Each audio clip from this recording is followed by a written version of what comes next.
All right. So, one of my friends was just telling me a story about them stealing a car. So, I actually have one of many stories of me stealing my mom and my dad's car. So, this is a story about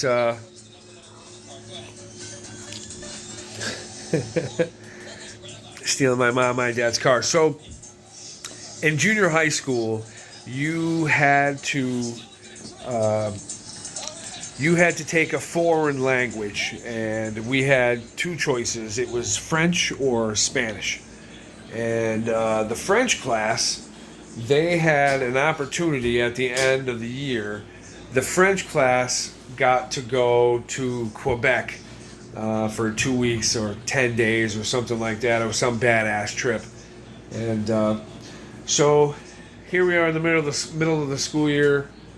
It's maybe about a month or so before the trip, and my mom and my dad go out on vacation someplace, and I decided that I'm going to steal their car. It was a 1978 Ford Granada, and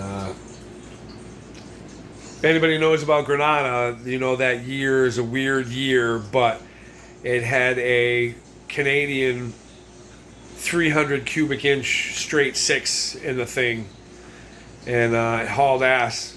It was my old man's car, and I took it out, picked up a couple friends, drove around in it, passed a few people in some really hairy driving, and we didn't have cell phones. This is in the 80s. So I remember dropping off one of my buddies at his house, and he said that he was going to call some people and see if maybe I can come back in a little while and pick them all up. So I'm not sure what I did.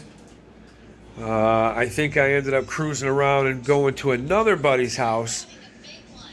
And right before I got to my buddy's house, like right in front of his house, I remember I was blowing it sideways.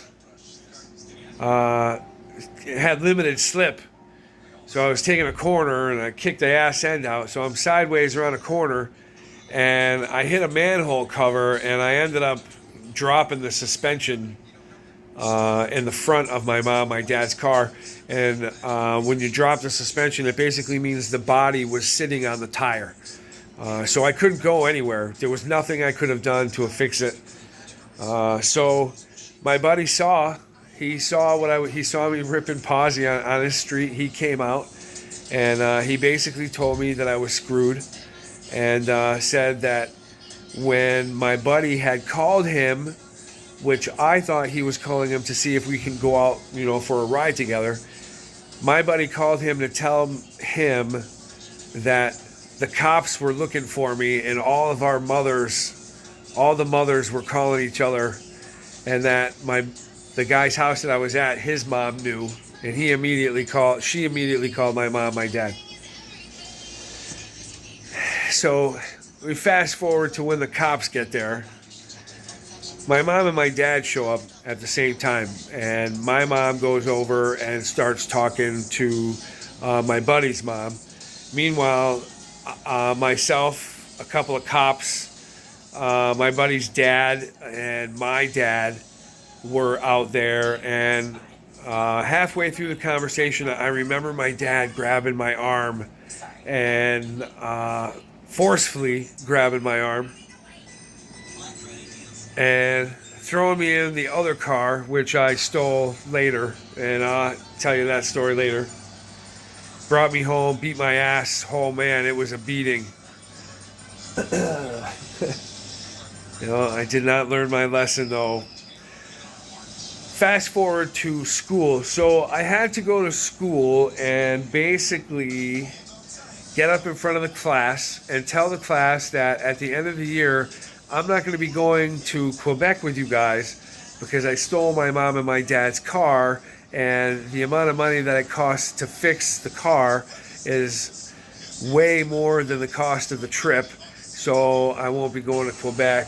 And man, I think I was grounded for months. I think I was. So that's it. That's just one of many stories. That's when I was young. One of many stories of me stealing my mom, my dad's car. I have more life stories. You can check them out on the life stories thing in my YouTube page. And I appreciate you guys watching. Thanks. Man, my thumb is so fat it missed the button.